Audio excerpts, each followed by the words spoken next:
पाटील, पुण्याच्या आसपास जमीन आहे? सुसला, वाकडला, बाणेरला, रावेत, पुनवळे, इथे सगळीकडे तुमची जमीन आहे, ती विकताय?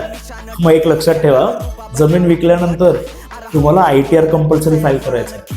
काय झालं, माझ्याकडे काही गाववाले आले, 5 वर्ष पहिले 6 वर्ष पहिले जमीन विकली, कार घेतली, लग्न केले, खूप छान, बंगला बांधला, खूप छान.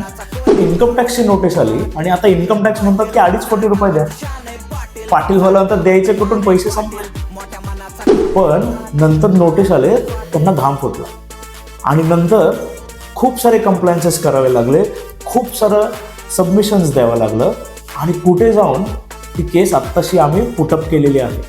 जर तुम्हाला हे सगळं टेन्शन नको असेल, इन्कम टॅक्सची नोटीस नको असेल, मी तुम्हाला एक सिंपल सल्ला देतो. ज्या वर्षी जमीन विकताय, ज्या वर्षी व्यवहार करताय, CA ला गाठा आणि तुमचा ITR मात्र नक्की भरा.